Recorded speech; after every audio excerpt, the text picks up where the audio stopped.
ಅದೇ ದೊಡ್ಡ ಆಸ್ಪತ್ರೆಗೆ ಹೋದ್ರೆ ಒಂದ್ ಚೀಟಿ ತಗೊಂಡು ಹೋಗಿದ್ರೆ ಸೀಲ್ ಹಾಕ್ಸ್ಕೊಂಡು ಬರ್ರಿ ಅಂತ ದೊಡ್ಡ ಡಾಕ್ಟರ್ ಹೇಳ್ತಾರೆ. ಹೇಳಿದ್ರೆ ಇಲ್ಲ ಸೀಲ್ ಹಾಕ್ಸಲ್ಲ ಹೊಸ ಚೀಟಿನೇ ಬೇಕು ಅಂತ ಸೀಲ್ ಹಾಕ್ಸೋ ಜಾಗನು ದುಡ್ಡು ತಗೊಂತಾರೆ.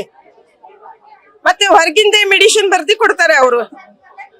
ಮತ್ತೆ ಇಲ್ಲಿ ಹೆರಿಗೆ ವಾರ್ಡಲ್ಲಿ ನಮ್ಗೆ ಕಮಿಷನ್ ಬೇಕು, ಅದು ಬೇಕು, ಇದು ಬೇಕು, ನಿಮ್ ಇಷ್ಟಿಂದ ನೀವು ಕೊಡ್ರಿ ಅಂತ ಪದೇ ಪದೇಗೆ ಮಾಡ್ತಾರಪ್ಪ ಅವರು. ಅವ್ರು ಕೇಳ್ತಾರೆ 200 ರೂಪಾಯಿನೂ ಕೇಳ್ತಾರೆ, 100 ರೂಪಾಯಿನೂ. ನಾವು ಕೊಟ್ಟಂಗೆ ಅವರು ನಿಮ್ ಖುಷಿಯಿಂದ ಕೊಡ್ರಿ ಅಂತ ಮಾತು ತಕ್ಕು ಬಿಡ್ತಾರ ಅವರು. ಗಂಡ್ ಮಗು ಆದ್ರೆ 2,500, ಹೆಣ್ಮಗು ಆದ್ರೆ 1,000, 1,500. ಅಲ್ಲಿ ಒಳಗೇನೆ ಡೆಲಿವರಿ ವಾರ್ಡ್ ಅಲ್ಲಿನೇ. ಇಲ್ಲ ಇಲ್ಲ ಇಲ್ಲ ಇಲ್ಲ ಇಲ್ಲ ನಾವು ಬಡವರು, ನಮ್ಗೆ ಕೊಡಕ್ ಆಗಲ್ಲ ಅಂದ್ರೇನು ಬಿಡಲ್ಲ ಅವರು. ಅದೆಲ್ಲ ಆಗಲ್ಲಮ್ಮ ಅಂತ ಆಧಾರ ಕಾರ್ಡ್ ಅಲ್ಲಿ ಇಟ್ಟು ಕೊಡ್ಬೇಕು. ಇದು ತಾಯಿ ಕಾರ್ಡ್ ಅಲ್ಲಿ ಇಟ್ಟು ಕೊಡ್ಬೇಕು.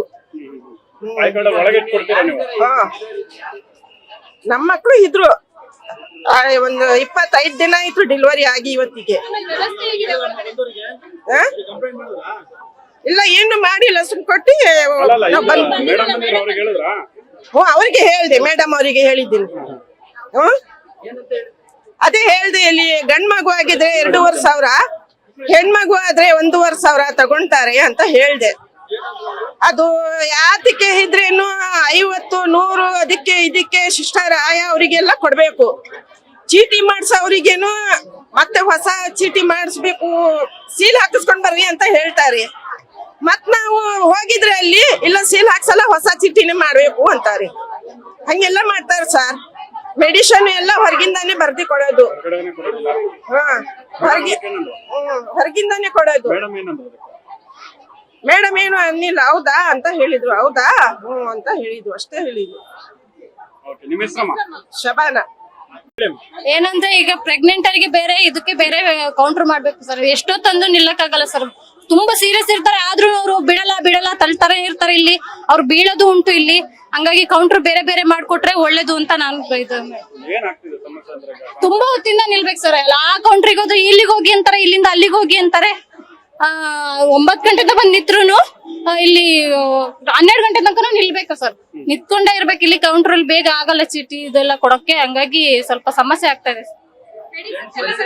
ಸಿಗುತ್ತೆ, ಸ್ವಲ್ಪ ಸಿಗುತ್ತೆ ಸರ್. ಸ್ವಲ್ಪ ಹೊರಗಡೆ ಬರ್ಕೊಡ್ತಾರೆ. ಹಂಗಾಗಿ ಚೆನ್ನಾಗಿದೆ. ಇಲ್ಲೇ ಮಾಡಿಸ್ತೀವಿ ಮೇಡಮ್. ಮಾಡ್ತೀವಿ. ಇಲ್ಲ ಸರ್, ನಾನು ಏನು ಕೊಟ್ಟಿಲ್ಲ. ನಾವು ಅಮೌಂಟ್ ಏನು ಕೊಟ್ಟಿಲ್ಲ. ಆದ್ರೆ ಕೌಂಟರ್ ಅಲ್ಲಿ ನಿಲ್ಲೋದೇ ತೊಂದ್ರೆ ಆಗ್ತಾ ಇದೆ. ಕೌಂಟರ್ ಬೇರೆ ಬೇರೆ ಮಾಡಿದ್ರೆ ಒಳ್ಳೇದು ಸರ್. ಸ್ವಲ್ಪ ಜನಗಳಿಗೆ ತೊಂದರೆ ಆಗ್ತಾ ಇದೆ ಸರ್ ನಿಲ್ಲಕ್ಕೆ. ಮತ್ತೆ ಪ್ರೆಗ್ನೆನ್ಸಿ ನಿಲ್ಲಕ್ಕೆ ತುಂಬಾ ತೊಂದರೆ ಆಗ್ತಿದೆ. ತುಂಬಾ ಹೊತ್ತಿಂದ ಊಟ ಮಾಡ್ದೇನೆ ಬಂದ್ ನಿಲ್ತಾರೆ. ಅವ್ರಿಗೆ ಇಲ್ಲಿ ನಿಲ್ಲೋದು, ನೀರ್ ಕುಡಿಯಕ್ಕೂ ಕಷ್ಟ. ಎದ್ದು ಆ ಕಡೆ ಹೋದ್ರೆ ಎಲ್ಲಿ ಇನ್ನೊಬ್ರು ಬಂದ್ ನಿಲ್ತಾರೆ ಅನ್ನೋ ತೊಂದರೆ ಜಾಸ್ತಿ ಇದೆ.